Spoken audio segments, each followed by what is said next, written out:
할렐루야. 네, 저는 계속 이 자리에 있습니다.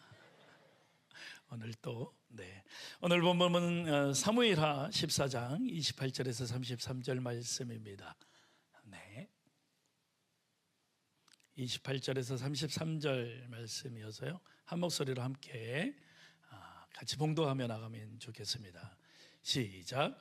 압살롬이 이태 동안 예루살렘에 있으되 왕의 얼굴을 보지 못하였으므로 압살롬이 요압을 왕께 보내려 하며 압살롬이 요압에게 사람을 보내 부르되 그에게 오지 아니하고 또다시 그에게 오지 아니하는지라. 압살롬이 자기 종들에게 이르되 보라, 요압의 밭이 내 밭 근처에 있고 거기 보리가 있으니 가서 불을 지르라 하니라. 압살롬의 종들이 그 밭에 불을 질렀더니 요압이 일어나 압살롬의 집으로 가서 그에게 이르되 어찌하여 내 종들이 내 밭에 불을 질렀느냐 하니 압살롬이 요압에게 대답하되 내가 일찍이 사람을 내게 보내 너를 이리로 오라고 청한 것은 내가 너를 왕께 보내 아뢰게 하기를 어찌하여 내가 그 술에서 돌아오게 되었나이까. 이때까지 거기에 있는 것이 내게 나았음이리다 하려 함이리라. 이제는 내가 나로 하여금 왕의 얼굴을 볼 수 있게 하라. 내가 만일 죄가 있으면 왕이 나를 죽이시는 것이 옳으니라 하는지라.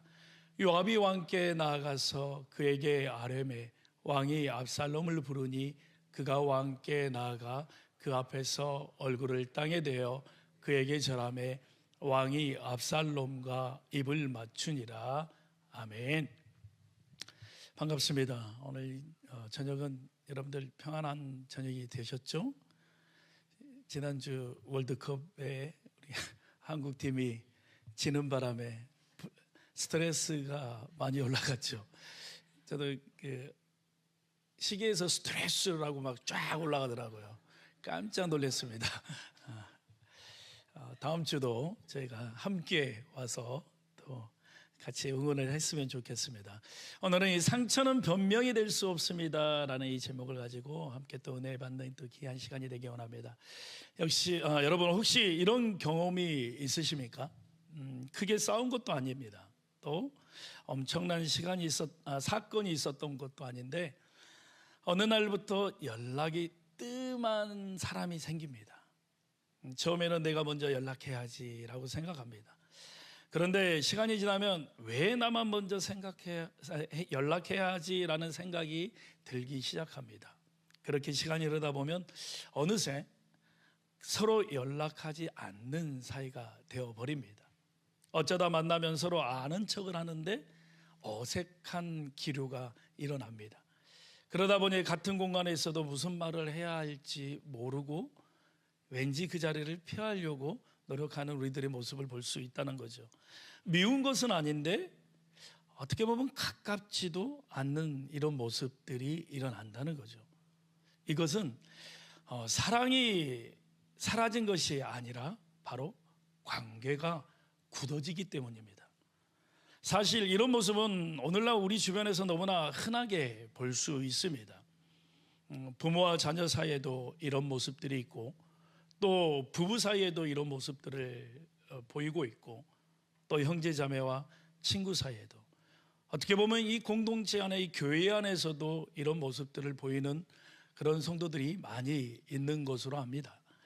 많은 사람들은 이 관계가 무너지는 이유가 큰 사건 때문이다라고 생각하는데 그러나 대부분의 관계는 어느 날 갑자기 무너지지 않는다는 거죠. 말하지 못하는 이 서운함 때문에 관계가 무너지고 또 풀지 못한 상처 때문에 또 해결되지 않는 이 감정들이 조금씩 쌓여서 결국 마음의 문을 닫게 되어버린다는 거죠. 몇 년 전 이 TV 프로그램에 아빠하고 나하고라는 이 TV 프로그램이 있었습니다. 이 프로그램에 많은 사람들의 공감을 얻었는데요. 오랫동안 갈등에 겪은 그 아버지와 자녀가 서로 마음을 나누는 이런 프로그램이었어요.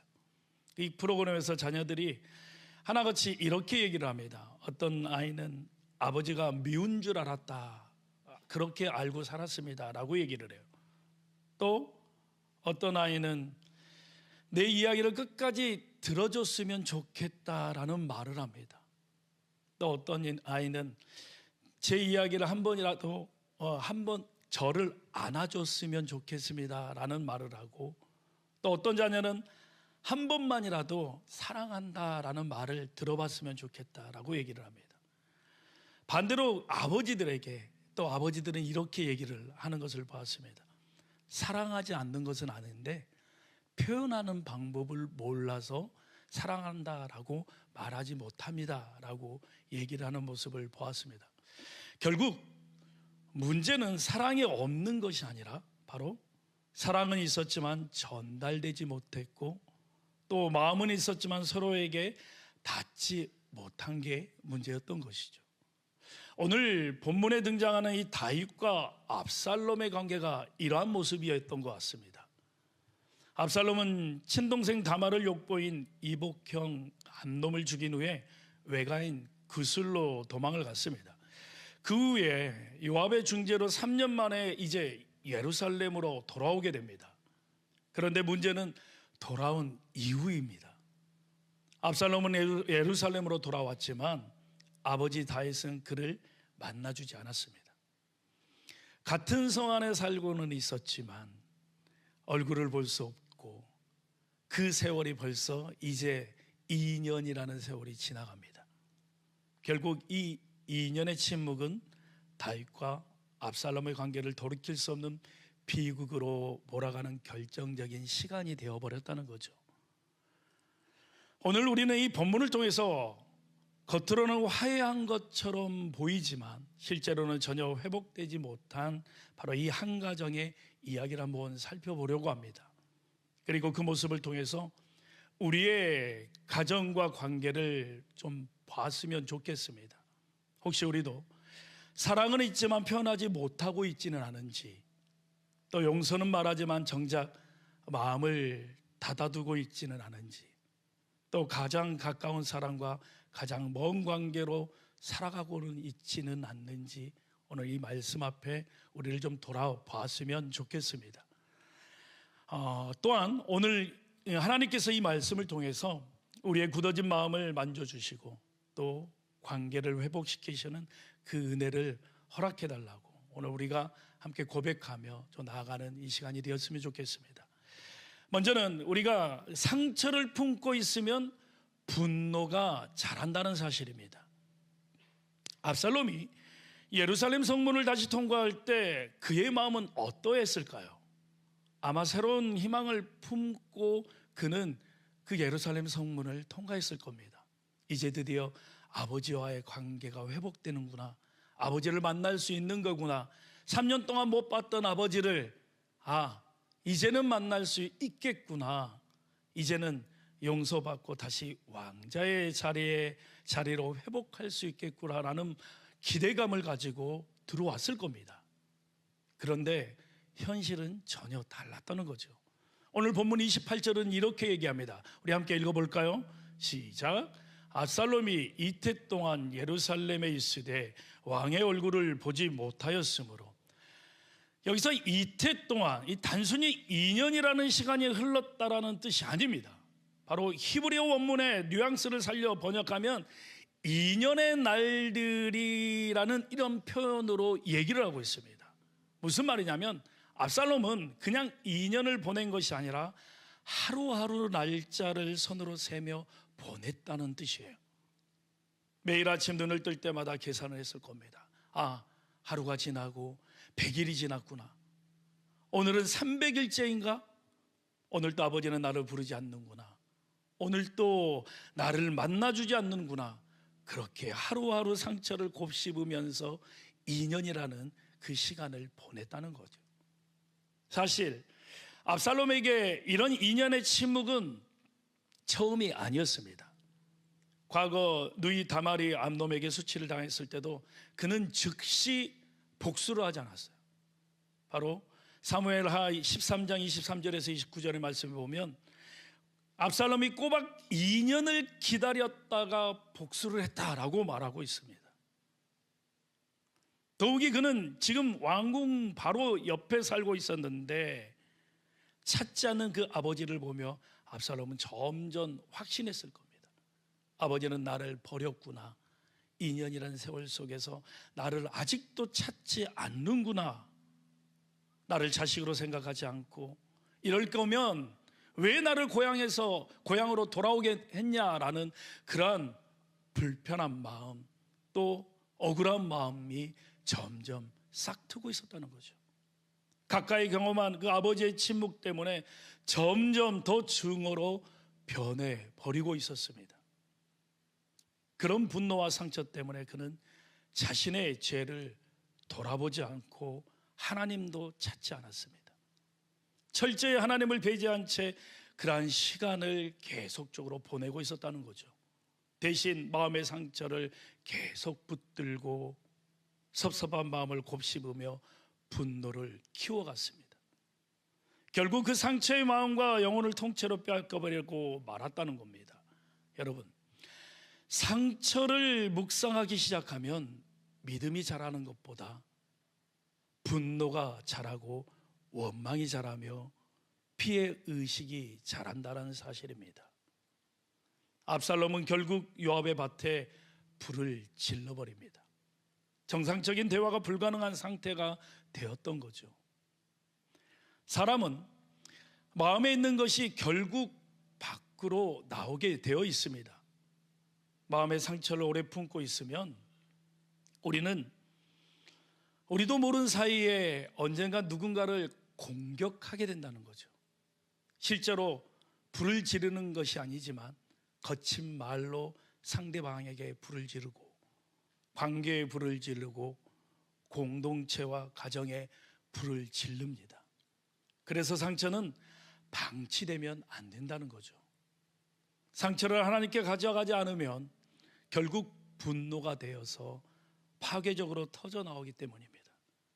여러분, 기억하십시오. 내가 지금 가까운 사람에게 날카롭게 굴고 있다면 그것은 내 영혼의 상처가 골마 터지기 시작했다는 위험 신호입니다. 상처를 묻어두게 되면 내 영혼을 죽이는 독이 되어서 결국 가정과 공동체를 깨뜨리는 비극의 주인공이 되지만, 또 상처를 하나님께 가져가면 나를 다듬는 또 성숙의 재료가 되어서 훗날 나와 같은 아픔을 겪는 이들을 품어주는 따뜻한 위로자가 된다는 사실입니다. 여러분들의 마음속에 또 우리의 마음속에 상처가 있다면 주님 앞에 내어 맡길 수 있는 오늘 이 시간이 되었으면 좋겠습니다. 두 번째로, 상처는 죄를 정당화하는 변명이 될 수 없다는 사실입니다. 보리밭에 불을 지르고 보리밭에 이제 불이 나자 요압이 따지러 옵니다. 이때 압살롬의 반응이 아주 놀라운 반응을 보이고 있는 모습을 볼 수 있습니다. 미안하다라는 이 사과 한마디 없이 오히려 자신이 피해자인 것처럼 당당하게 큰 소리를 칩니다. 32절을 보십시오. 이제는 내가 나로 하여금 왕의 얼굴을 볼 수 있게 하라. 내가 만일 죄가 있으면 왕이 나를 죽이시는 것이 옳으니라 하는지라 라고 말하고 있는 거예요. 이 말의 뜻을 언뜻 보면 자신의 죄에 대해서 책임을 지겠다라는 말처럼 들리지만, 그러나 실제 속뜻은 정반대라는 거예요. 자기 죄를 누이치지 않고 철저히 정당화하는 오만한 태도를 보이고 있습니다. 사람은 하나님 앞에 엎드려 회개하지 않으면 반드시 자신을 변호하기 위한 변명거리를 찾게 됩니다. 상황 때문에 어쩔 수 없어 이런 일들이 일어났다라고 얘기를 하고, 저 사람이 먼저 그 원인을 제공했다라고 변명을 하기 시작한다는 거죠. 죄보다 상처가 더 커 보이게 하고, 또 회개보다 변명이 앞서게 되는 게 이 죄된 사람의 모습들입니다. 압살롬이 딱 그 상태였습니다. 그는 엄연한 살인자였지만 스스로를 피해자로 둔갑시키고 있다는 거죠. 오늘날 우리의 모습도 동일한 것 같습니다. 가정 안에서 불쑥 분노를 쏟아내고 상처 주는 말을 내뱉어 놓고는 나중에 그 아내와 자녀들에게 이야기하는 것을 보면 너무나 당당하게 내가 직장에서 얼마나 힘든 줄 아냐고, 나도 상처받아서 그렇다고, 이렇게 어쩔 수 없이 너희들에게, 아내에게, 당신에게 이렇게 화를 낸다라고 변명하는 우리들의 모습을 볼 수 있다는 거죠. 여러분, 우리의 아픔과 상처는 이해받을 수 있고 당연히 위로받아야 마땅합니다. 그러나 상처가 우리의 죄를 정당화할 수는 없다는 거죠. 상처는 내가 왜 그랬는지 설명은 될지언정 내 잘못을 가리는 변명은 될 수 없습니다. 압살롬은 바로 이 지점에서 점점 무너지고 있었습니다. 압살롬은 아버지 다윗으로부터 받은 상처와 실망을 건강하게 해결하지 못한 채 정서적 단절의 상태에 머물러 버렸다는 겁니다. 그의 분노는 결국 관계 회복이 아닌 복수와 반역의 길로 이어져 갑니다. 여러분, 이처럼 회개 없는 화해는 진짜 회복이 될 수 없다는 사실을 알아야 합니다. 이제 드디어 마침내 압살롬이 그토록 기다렸던 날이 옵니다. 망명과 침묵의 세월을 지나 무려 이 5년 만에 아버지가 아들을 부릅니다. 얼마나 감격적인 순간이었겠습니까? 드디어 아버지가 나를 부르는구나. 사랑해서 나의 모든 것을 회복해 주시기 위해서. 우리는 이 돌아온 탕자를 안아주며 눈물을 흘리는 이 감격적인 아버지를 기대하지만 오늘 이 성경의 말씀을 보면 그 만남은 무서울이지만큼 차갑고 건조하게 묘사를 하고 있다는 사실입니다. 33절을 함께 읽어볼까요? 시작. 요압이 왕께 나아가서 그에게 아뢰매 왕이 압살롬을 부르니 그가 왕께 나아가 그 앞에서 얼굴을 땅에 대어 그에게 절하매 왕이 압살롬과 입을 맞추니라. 이게 끝입니다. 눈물도 없고 포옹도 없고 오랜 세월 쌓인 아픔을 녹여내는 깊은 대화 한마디도 없습니다. 이것이 아버지가 자식을 맞이하는 가정이라고 생각할 수 없다는 사실입니다. 철저하게 짜인 각본대로 움직이는 왕궁의 공식 행사처럼만 보이게 되어 있다는 거죠. 성경은 이때 다윗을 아버지가 아닌 왕이라고 부르고 있는 거예요. 면죄부는 주었지만 전혀 회개하지 않는 아들의 모습을 본 다윗도 직감적으로 경계하며 마음의 빗장을 열지 않는 것이죠. 바로 영혼 없는 입맞춤. 그런데 압살롬 또한 아버지의 행동이 진심인지 아닌지를 너무나 잘 알고 있었다는 사실입니다. 겉으로는 화해가 이루어진 것처럼 보였습니다.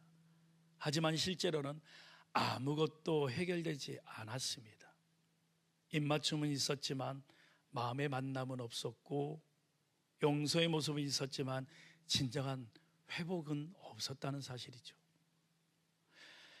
삼단가 오은영 박사가 얘기를 하는데 한 중년 남자가 상담을 받으러 온 적이 있었다고 합니다. 그는 이미 사업적으로도 성공을 했고 가정도 이루었고 가정도 나름 평안하다라고 생각을 했다고 합니다. 겉으로 보기에는 부족할 것이 없는 사람이었습니다. 그런데 그의 마음속에는 늘 채워지지 않는 이 허전함이 있었다는 거예요. 상담을 하던 중에 그는 이렇게 말을 합니다. 저는 평생 아버지를 원망하고 살았습니다. 아버지는 한 번도 저를 칭찬해 주신 적이 없습니다 라고 고백을 하더랍니다. 어릴 때부터 그는 아버지에게 인정받고 싶어서 칭찬 한마디 또 사랑한다는 그 한마디를 듣고 싶었다고 합니다. 그런데 그런 말을 한 번도 듣지 못한 채 성인이 되어버렸고 그 모습이 어느 순간 자기가 자녀들에게 그렇게 하는 모습들을 보게 되었다는 거죠. 그런데 이 상담을 하면서 한 가지 사실을 알게 되었다는 건데 그의 아버지 역시 자신이 아버지에게 사랑을 받아본 적이 없었다는 사실입니다. 칭찬을 받아보지 못했기에 칭찬하는 법을 몰랐고, 사랑을 표현받아 본 적이 없었기에 사랑을 표현하는 방법도 몰랐던 것이죠. 그렇게 상처는 세대를 거쳐 계속 이어지고 있었다는 겁니다. 그런데 어느 날 그 남성이 용기를 내어서 아버지를 찾아가서 처음으로 자신의 마음을 솔직하게 털어놓았다는 겁니다. 아버지, 저는 평생 아버지에게 사랑을 받고 싶었습니다 라고 눈물을 흘리며 고백했다는 거죠. 놀랍게도 그 한마디가 수십 년 동안 쌓여있던 그 벽을 무너뜨리기 시작했다는 겁니다. 여러분, 상처는 아무것도 하지 않으면 대물림이 되는 겁니다. 그러나 용서는 그 대물림을 멈추게 한다는 사실을 알아야 합니다. 오늘날 우리 얼마나 많은 가정이 이런 가면을 쓰고 살아가고 있습니까? 같은 집에 살고 또 같은 식탁에 앉아 있지만 서로 무슨 생각을 하는지 전혀 관심이 없고 소통도 없는 우리들의 모습을 볼 수 있습니다. 겉으로는 아무 문제 없이 보이지만 속으로는 이미 남남이 되어버린 다윗과 압살롬의 비극이 오늘날 우리 가정들의 비극이 아니겠습니까? 결국 아버지와 아들의 이 만남은 치유와 회복의 시작이 아니라 더 큰 비극을 낳는 출발점이 되어버렸습니다. 이 형식적인 입맞춤 이후 압살롬은 아버지에 대한 모든 미련을 접게 됩니다. 그리고 단 하나의 이 잔인한 결론에 도달하게 된 거죠. 무엇일까요? 아버지가 주지 않으면 내가 직접 빼앗겠다. 그렇게 시작된 이 배신의 칼날은 결국 다윗 왕국 전체를 피비린내 나는 비극의 수령으로 몰아가게 됩니다. 말씀을 맺습니다. 성경은 다윗과 압살롬의 이 싸늘하고 형식적인 화해를 기록하기 전에 바로 직전에 압살롬의 외모를 길게 칭찬하고 묘사하는 대목이 나옵니다. 25절 말씀에 보면 이렇게 얘기합니다. 온 이스라엘 가운데서 압살롬같이 아름다움으로 크게 칭찬받는 자가 없으니 그는 발바닥부터 정수리까지 흠이 없습니다. 압살롬은 모든 것을 가진 사람이었습니다. 뛰어난 외모, 또 백성들의 인기, 왕자의 신분까지 부족함이 없었던 사람이었습니다. 특히 그의 풍성한 머리카락은 모든 사람에게 부러움의 대상이 되었던 사람이었습니다. 그런데 성경은 왜 이 시점에서 그의 외모를 강조하고 있을까요? 그 이유는 그의 겉모습과 내면을 대비시키기 위해서였습니다. 겉은 아름다워 보였지만 속은 무너져 있었던 거죠. 사람들이 보는 외모는 흠이 없었지만 하나님이 보시는 중심은 상처와 분노, 교만과 복수심으로 가득 차 있었다는 겁니다. 결국 압살롬은 훗날 자신이 가장 자랑했던 이 머리카락 때문에 비참한 죽음을 맞이하게 됩니다. 여러분, 압살롬의 비극은 상처를 받는 데 있지 않습니다. 그 상처를 하나님께 가져가지 않는 데 있다는 거죠. 더 나아가 압살롬의 비극 뒤에는 다윗의 그림자가 있었습니다. 다윗은 하나님께 크게 쓰임받은 사람이었지만 이 밧세바 사건 이후 가정 안에 죄의 그림자가 두려워지기 시작했습니다. 다윗은 자신의 욕망을 절제하지 못했습니다. 그리고 죄를 숨기기 위해서 침묵했고 책임져야 할 순간에 책임지지 않았으며 바로잡아야 할 때 바로잡지 못했습니다. 그런데 놀랍게도 그의 자녀들이 똑같은 길을 걸어간다는 사실입니다. 암놈은 아버지처럼 욕망을 절제하지 못했고 압살롬은 분노를 품고 자신의 방법으로 해결하려 했으며 아도니아는 권력을 따라 살아갔습니다. 결국 다윗의 죄가 자녀들에게 그대로 복사된 것처럼 보이게 되었다는 거죠. 물론 자녀들의 죄는 자녀들 자신이 책임져야 합니다. 그러나 분명한 것은 부모의 삶이 자녀들에게 엄청난 영향력을 미친다는 사실입니다. 부모가 분노하는 법을 보여주면 자녀도 분노를 배웁니다. 부모가 변명하는 모습을 보이게 되면 자녀도 변명하는 모습을 보이게 된다는 겁니다. 부모가 상처를 품고 살아가면 자녀들도 상처를 다루는 법을 배우지 못합니다. 그러나 감사하게도 죄만 대물리 되는 것이 아니다는 거죠. 믿음도 대물리 됩니다. 그리고 기도도 대물림 됩니다. 그리고 용서도 대물림 됩니다. 그리고 회개도 대물림 됩니다. 부모가 하나님 앞에 무릎을 꿇는 모습을 자녀가 본다면 그 믿음은 다음 세대로 흘러가게 되어 있습니다. 그래서 오늘 우리는 압살롬만 바라볼 것이 아니라 다윗도 함께 바라봐야 합니다. 그리고 스스로에게 질문을 던지며 살아가야 합니다. 나는 지금 무엇을 자녀에게 물려주고 있는지, 또 내 자녀들은 나를 통해서 무엇을 배우고 있는지, 나는 믿음을 물려주고 있는지 아니면 상처와 죄의 패턴을 물려주고 있는지. 사랑하는 성도 여러분, 상처는 누구에게나 있습니다. 그러나 상처를 붙들고 있으면 분노가 되고, 분노는 죄가 되고, 죄는 또 다른 상처를 낳으며 다음 세대까지 흘러간다는 사실을 우리는 알아야 할 것입니다. 그래서 하나님께서는 오늘 우리를 십자가 앞으로 부르시는 겁니다. 그리스도의 십자가는 우리를 향한 하나님 아버지의 찢어진 심장이요, 또 무조건적인 사랑의 증거입니다. 주님은 지금도 십자가 그 넓은 품을 펴시고 우리에게 말씀합니다. 내 상처를 내 앞에서 내려놓아라.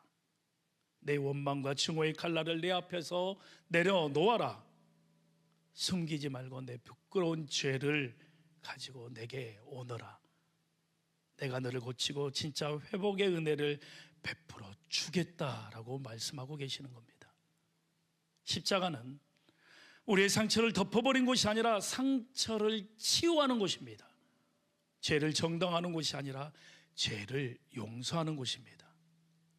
형식적인 입맞춤이 아니라 진정한 화해와 회복이 시작되는 곳이 바로 십자가입니다.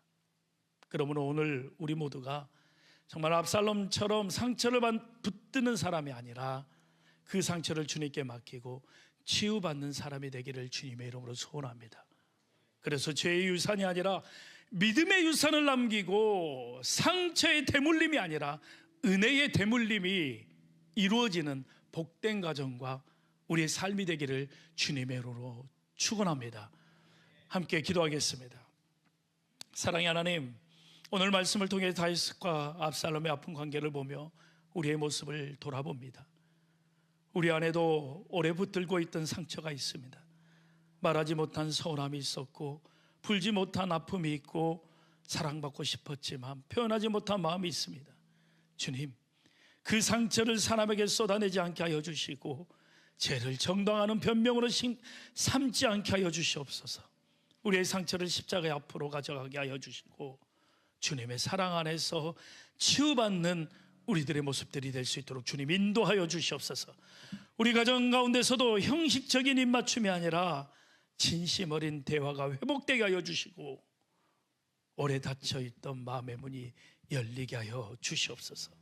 부모와 자녀 사이에, 또 부부 사이에, 형제 자매와 공동체 안에 용서 회복의 은혜를 허락하여 주시옵소서.